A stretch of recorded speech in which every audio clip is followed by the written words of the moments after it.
Hello बच्चों, चलिए प्रश्न को पढ़ते हैं। जिस प्रकार विज्ञान में परिशुद्ध मापन आवश्यक है, उसी प्रकार अल्प विकसित विचारों तथा समान प्रेक्षणों को उपयोग करने वाली राशियों के स्थूल आकलन कर सकना भी उतना ही महत्वपूर्ण है।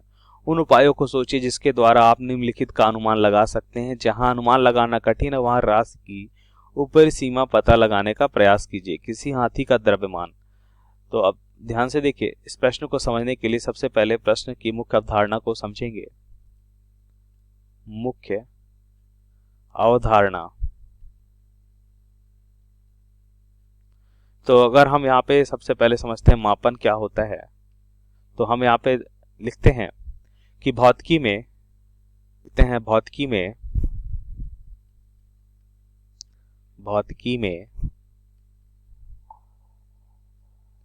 मापने का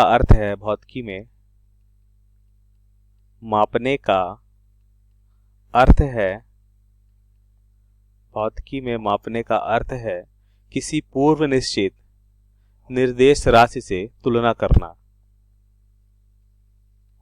किसी पूर्व निश्चित निर्देश राशि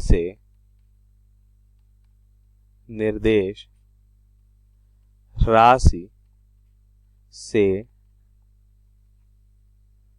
तुलना करना क्या कहलाता है? मापन कहलाता है। तो यहाँ पे हमने देखा मापन क्या है। अगर हम 1 किलोग्राम की वस्तु का मापन करते हैं तो हम क्या करते हैं, 1 किलोग्राम तुला में जो पूर्व निश्चित निर्देशित राशि से हम बात करते हैं, 1 किलोग्राम का बाट है, तो उस बाट को हम क्या करते हैं, उस तुला में रखते हैं और दूसरी ओर तुलना करके किसी वस्तु का मापन कर लेते हैं।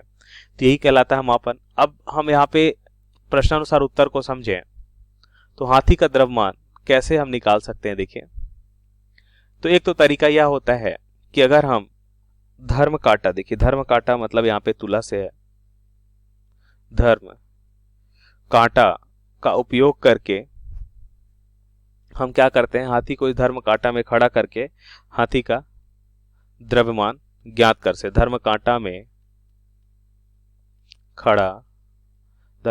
में हाथी को खड़ा करके द्रव्यमान को ज्ञात कर सकते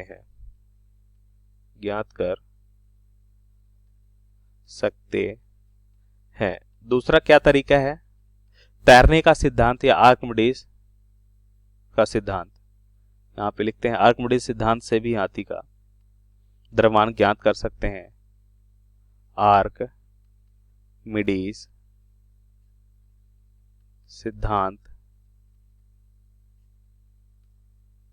या इसे हम लिख सकते हैं तैरने के नियम से। तैरने के नियम से भी हम क्या कर सकते हैं, हाथी का द्रव्यमान ज्ञात कर सकते हैं। इसको समझते हैं कैसे। अगर हम मान लेते हैं एक नाव लेते हैं, क्या करते हैं, एक नाव लेते हैं और उस नाव में हाथी को क्या करते हैं, खड़ा कर दें। इस नाव में हम क्या करते हैं, हाथी को खड़ा कर दें। ठीक है, इस नाव में हमने हाथी को खड़ा कर दिया। ठीक है, और ये हमारी नाव है। तो नाव का प्रारंभिक आयतन मान लेते हैं भी है। अब इसे हमने जैसे ही पानी में इस नाव को ले गए तो हमने देखा कि ये कितना भाग अंदर की ओर आ गया। मान लेते हैं भी डैश भाग अंदर की ओर है। कितना भाग है, या बाहर की ओर हम देख लेते हैं कि भी डैश आयतन जो है, भी यहाँ पे क्या है, आयतन है। ठीक है, भी यहाँ पे नाव का आयतन है। लिख लेते हैं भी जहां पे क्या है, भी नाव का आयतन, और रो मान लेते हैं पानी का घनत्व।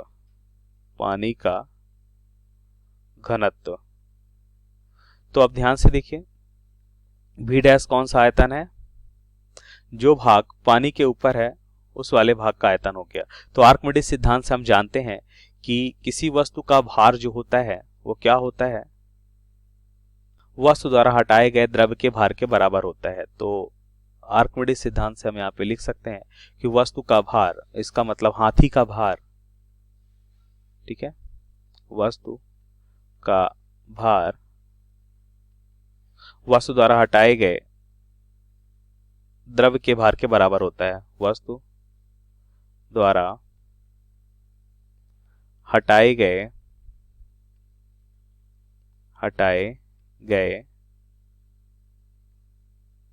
द्रव्य के भार के बराबर होता है। तो अब वस्तु का भार का मतलब यहाँ पे हाथी के भार से होगा, क्योंकि यहाँ पे वस्तु क्या है, हाथी है। तो हाथी का भार बराबर वस्तु द्वारा हटाए गए द्रव्य का भार कितना होगा। तो भार हम जानते हैं क्या होता है, W बराबर m इंटू जी, और द्रव्यमान क्या लिख सकते हैं, आयतन गुणा घनत्व इंटू जी, गुरुत्वीय त्वरण। तो यहां से देखिए अब आयतन कितना भाग पानी का यहां से विस्थापित होगा, इसको हम कैसे निकालेंगे। जितना भाग यहां से अंदर की ओर हमें यहाँ पे मिल रहा है तो कितना भाग होगा, ये आयतन निकाल सकते हैं, कुल आयतन भी है माइनस भी डैश करेंगे, ठीक है। तो हमें क्या मिलेगा, जितना भाग पानी के अंदर है उतना ही पानी को विस्थापित करेगा। तो यहाँ पे हम लिख सकते हैं v माइनस भी डैश इंटू आयतन घनत्व तो पानी का रो इंटू जी गुरुत्वीय त्वरण। तो यह हो जाएगा हाथी का भार। इस तरह से हम हाथी का भार निकाल सकते हैं। तो यह हमारे प्रश्न के उत्तर होगा। आशा करते हैं आपको समझ आया होगा। धन्यवाद।